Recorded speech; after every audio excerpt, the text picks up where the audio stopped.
Battle through the haven का episode वहीं से शुरू हो रहा है जहां मिस सुनर और एल्डर का बहस हो रहा है। एक एल्डर बोलता है, सुनर ये जगह सिर्फ एल्डर के लिए है तो आप यहाँ आकर रूल्स तोड़ रहे हैं। सुनर बोलता है, एल्डर आप शायद भूल गए हैं, मैं डिवाइन ब्लड लाइन्स कैरी करता हूँ और डिवाइन ब्लड की कितनी अथॉरिटी होती है आप शायद भूल गए हैं। ये बात सुन के वो एल्डर चुप हो जाता है। डोंगसियांग बोलता है, मिस सुनर भी यहाँ पर बोल सकता है क्योंकि वो डिवाइन ब्लड कैरी करता है। मिस सुनर आप क्या चाहते हैं, सावियन भी हेवनली टॉम में जाए? ठीक है, वो भी जा सकता है। सब एल्डर को देखकर डोंगसियांग बोलता है, किसी को मेरे ये फैसले से कुछ बोलना है? कोई एल्डर कुछ नहीं बोलता। डोंगसियांग बोलता है, ठीक है मिस सुनर, सावियन भी हेवनली टॉम में जा सकता है। सीन चेंज होता है, हमें सावियन को एक माउंटेन में दिखाया जाता है जहाँ पर सावियन अपना ट्रेनिंग कर रहा है। सावियन ट्रेनिंग करते करते एक पहाड़ पर रुकता है और मन में ही सुनर को थैंक्स बोलता है। ये सब बातें सावियन सोच ही रहा था, तभी सावियन को एक बहुत ज़्यादा पावरफुल एनर्जी का आभास हो रहा है। सावियन चौकन्ना हो जाता है। सावियन पीछे घूम के देखता है, सावियन इस इंसान को नहीं पहचान पा रहा है। सावियन मन में सोच रहा है, ये पर्सन बहुत ज़्यादा पावरफुल है, इससे पंगा नहीं लिया जा सकता है।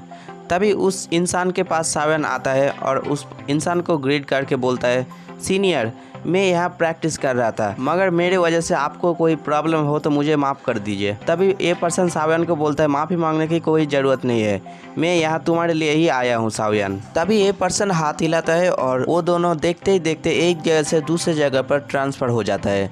सावियन ये देख के शॉक हो जाता है और सोच ही रहा है ये पर्सन कितना पावरफुल है जो कि टाइम को भी अपने कंट्रोल में ले सकता है। ये पर्सन का नाम है गुरियन। सावियन को बोलता है, मुझे नहीं पता था साओ क्लैन ख़त्म होने के बाद भी साओ क्लैन से तुम्हारे जैसा टैलेंटेड पर्सन उस क्लैन से निकलेगा। सावियन इतना पावरफुल पर्सन के मुंह से खुद का तारीफ सुन के खुश हो जाता है। सावियन ग्रीट करके बोलता है, सीनियर, मैं क्या आपका नाम जान सकता हूँ? मैं सुनर का फादर हूँ, मेरा नाम है गुरियन। सावियन शॉक हो जाता है। सावियन उम्मीद भी नहीं किया था सुनर के फादर के साथ मुलाकात इस तरह हो जाएगा। सावियन मन में ही सोच रहा है, ये है गू क्लैन का सुप्रीम लीडर जो सभी क्लैन से पावरफुल है। सावियन मन में ही सोच रहा है, सुनर का फादर दोस्ती का हाथ बढ़ाएगा या दुश्मनी का? तभी सावियन पूछता है, आखिर आप मेरा इंतज़ार यहाँ क्यों कर रहे थे? तभी गुरियन सावियन से बोलता है, वो एंशिएंट जेट क्या अभी भी तुम्हारे पास है? ये बात सुन के सावियन अलर्ट हो जाता है क्योंकि सावियन समझ गया था ये जेट लेने के लिए ही गुरियन सावियन के पास आया है। गुरियन इस जेट का स्टोरी बताने लगता है।